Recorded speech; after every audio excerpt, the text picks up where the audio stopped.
러시아 우크라이나 전쟁의 흐름이 심상치 않게 전개되고 있습니다. 폴란드가 대규모 병력과 무기를 동원해 전쟁에 참전하려는 정황이 포착된 것입니다. 만약 폴란드가 참전하게 된다면 러시아는 전선이 아니요 지금보다 더욱 힘든 전투를 벌여야 될지도 모릅니다. 하지만 폴란드 본토 역시 러시아로부터 직접적인 공격을 받을 위험을 피할 수 없습니다. 현재는 우크라이나라는 완충지대가 있긴 하지만 폴란드가 참전을 선언하면 러시아의 미사일은 언제든 폴란드 국민들의 머리 위로 떨어질 가능성이 다분합니다. 폴란드의 이런 도발적인 움직임에 대한 분석은 다양하게 나오고 있는데요. 한 가지 확실한 것은 폴란드가 믿고 있는 구석이 있다는 것입니다. 바로 폴란드군에 배치되고 있는 한국산 무기들입니다. 그 중에서도 폴란드의 두둑한 배짱에 가장 큰 몫을 차지하는 것은 역시 세계 최강 K2 전차일 것입니다. 현재 러시아가 K2와 대적할 만한 전차를 보유하고 있지 않다는 계산이 끝난 셈이겠죠.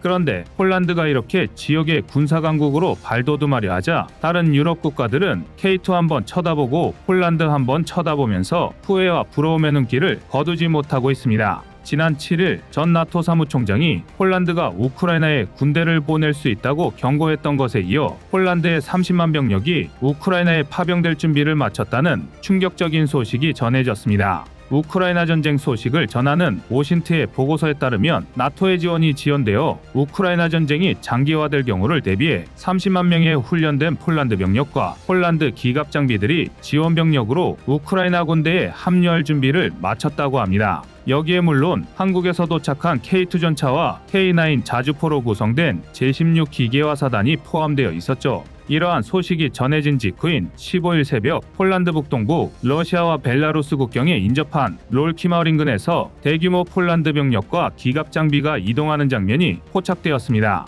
이외에도 폴란드 곳곳에서 동부전선으로 병력이 이동하고 있다는 정황이 포착되면서 폴란드가 정말로 이번 전쟁에 참전할 마음을 먹었다는 걸 보여주고 있습니다. 아닌 게 아니라 K2 전차 등 강력한 기갑 장비로 무장한 폴란드군이 우크라이나군에 합류하게 된다면 러시아군의 입장에선 재앙이라고밖에 할 수 없는데요. 현재 러시아군에는 K2와 같은 3.5세대 전차를 상대할 만한 전차가 없습니다. 러시아에서 5세대 전차라 주장하던 아르마타 전차는 실전 배치도 되지 못할 수준이란 사실이 까발려졌고 유일한 3.5세대 전차인 T-90M은 직접 상대해보고 노획해서 뜯어보기까지 한 우크라이나군의 평가에 따르자면 사실상 T-72의 변형에 지나지 않는다고 합니다. 러시아의 최신형 전차인 T-90을 개량한 T-90M은 스텔스 장갑을 장착하고 뛰어난 사격 통제 시스템을 갖추고 있다고 알려져 우크라이나군이 두려워했었지만 막상 실전에 투입된 T-90M은 허무하게 격파당하고 멀쩡한 상태로 노획되기까지 했습니다.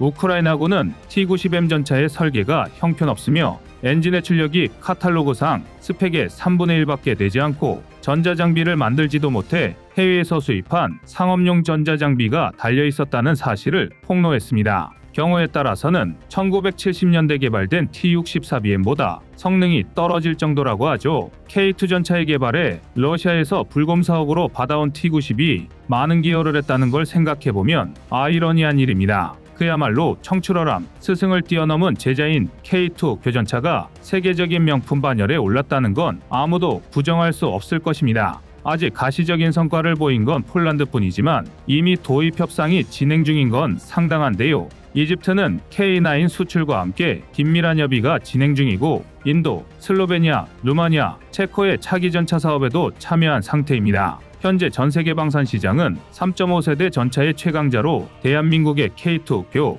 독일의 레오파르트 2 A7, 미국의 M1A2 에이브람스를 꼽고 있는데요. 아무리 전통의 전차 강국 독일과 세계 1위의 군사력을 지닌 미국의 전차라 할지라도 특장점의 차이만 있을 뿐 성능 면에서 대한민국 K2표보다 월등한 전차는 없습니다. K2표는 뛰어난 화력, 장갑보호, 기동성을 두루 갖춘 만능 전차인데요. 전천후 포지션을 담당할 수 있는 준수한 성능은 우크라이나 전쟁으로 촉발된 유럽 사회의 불안감을 일소하기 충분합니다. K2와 수출 협상을 진행하고 있는 나라가 대부분 유럽이라는 게 그 방증인데요. 이게 가능했던 건 대한민국이 다른 무엇보다 기갑 전력 확보에 진심이었기 때문입니다. 우선 자체 생산 능력 강화 측면에서 전차는 군수산업을 발전시키고 국방력을 독자적으로 확보하기 위한 가장 빠른 수단이었습니다. 실제로 전차는 지상전의 왕자라는 이명답게 무한궤도부터 파워팩, 장갑까지 지상전 장비들의 가장 기본적이고 필수적인 기술들로 이루어져 있는데요. K2로 완성된 대한민국 기갑기술력은 국내 기업들의 기술 수준과 경쟁력을 향상하는 데 도움이 되며 대한민국 방위산업 발전에 기여했습니다. 방위산업은 국방력 강화뿐만 아니라 첨단 기술과 고부가 가치 산업을 육성하고 수출을 통해 국제 경쟁력을 확보하는 데 기여하는 전략적 요소입니다. 그리고 무엇보다 안보 유지 측면에서 전차는 필수적입니다.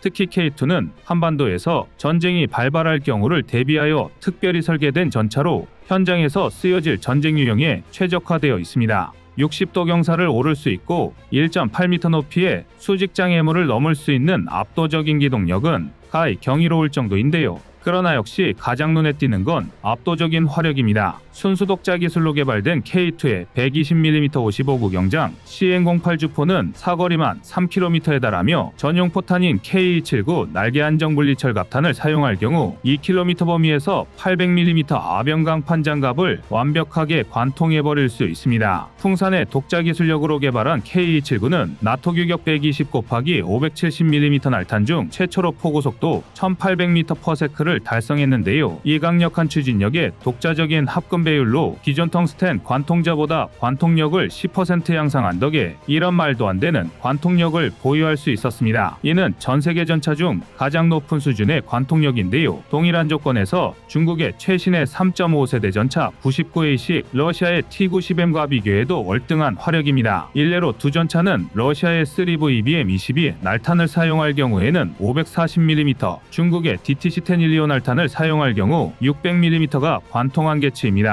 K2가 800mm 장갑을 관통할 수 있는 자탄 방어 실험에 성공했다는 걸 감안하면 중국의 99A식 러시아의 T-90M 포탄을 정면으로 맞아도 너끈히 버텨낼 수 있다는 뜻인데요. 현재 전 세계에서 대한민국 K2보다 높은 관통력을 지닌 전차는 열아우라늄탄을 발사하는 경우에 M1A2 에이브람스가 유일할 정도입니다. 미국이 열아우라늄탄은커녕 M1A2 사양의 에이브람스 전차를 수출하는 경우도 손에 꼽을 정도임을 감안하면 유라시아 대륙에서 대한민국의 기갑 전력은 1, 2위를 다툴 수준입니다. 그런데 K2를 앞세운 폴란드가 군사대국 러시아마저 두려워하지 않는 기상을 보여주자 부러움과 분노를 참지 못하고 있는 곳이 있으니 바로 노르웨이입니다. 한국의 K2NO 대신 독일의 레오파르트2 A7 구매를 결정했던 노르웨이는 최근 들어 그 결정을 후회하고 있는 모습을 보여주고 있는데요. 노르웨이보다 늦게 전차 도입 사업을 시작했던 폴란드가 K2로 구성된 전차 부대를 가지고 러시아로 진격하겠다 선언하고 발러연합에 선봉에 서 있는 반면 노르웨이는 독일에서 전차 인도가 또 지연될 것 같다는 통보를 받고 분노하고 있는 것입니다. 게다가 극한의 기동력을 요하는 설원에서 작전을 펼쳐야 하는 노르웨이군은 원래 노르웨이군에서 운용해왔었던 레오파르트2 전차처럼 가볍고 기동성이 뛰어난 전차를 원해왔었습니다. 하지만 정치적인 이유로 군의 요구와 다르게 무겁고 느린 레오파르트2 A7 전차가 선택되었고 그마저도 업그레이드 버전인 레오파르트2 A8에서 더 무거워지고 더 느려진다는 소식에 골머리를 붙잡고 있는데요. 전차의 하중이 늘어나면 늘어날수록 접지압이 늘어나게 되면서 설원지대에서 기동력이 떨어지기 때문입니다. 반면 K2NO 전차는 설원에서 주행평가를 실시했을 당시 레오파르트2 A7 전차를 가볍게 추월하고 설원에서 지그재그 회피 기동을 구현하기까지 했었습니다. 누가 보더라도 K2 전차의 완벽한 승리였지만 독일과 이후에 경제적으로 강하게 얽혀 있었던 노르웨이는 명백한 결과를 무시하고 독일의 손을 들어줬었습니다. 거기에 이제 막 개발에 들어갔고 독일 연방군 주문도 밀려있기 때문에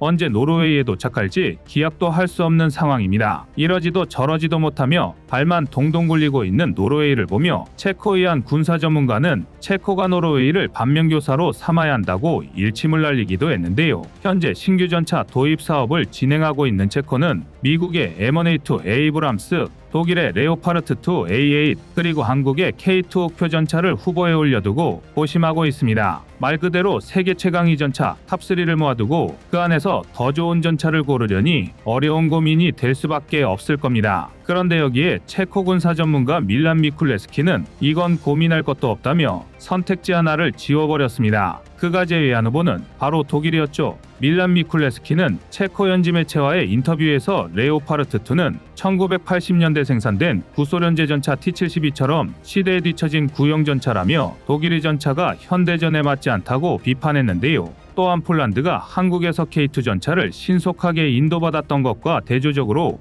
레오파르트2 A7이나 레오파르트2 A8 모델을 구매하더라도 인도까지 장시간이 소요될 것으로 예상된다며 한국 대신 독일을 선택하고 전차를 받을 날짜가 보이지 않는 노르웨이를 예시로 들었습니다. 이처럼 체코의 군사 전문가와 언론에서는 폴란드의 사례를 언급하며 약속을 지키지 않는 독일을 비난함과 동시에 한국 방산의 긍정적인 반응을 보여주고 있습니다. 폴란드에서 도입한 한국 제무기의 가치가 수직 상승하며 동유럽에서 폴란드는 부러움과 질투의 대상이 되고 있습니다. 폴란드와 닮은 점이 많은 체코 역시 한국산 무기를 선택한 후 무서운 기세로 군사력을 팽창시키며 나토에서 강력한 발언권을 행사하고 있는 폴란드를 보면서 저 자리가 자신들의 자리가 될 수 있었다며 부러워하고 있는데요. 이번 전차 수주 사업에서 K2 전차가 승리하게 된다면 폴란드만큼 공업적 역량이 뛰어난 새로운 방산협력 파트너를 손에 넣을 수 있을 것으로 기대되고 있습니다. 이상 꺼리튜브의 두 번째 미션이었습니다.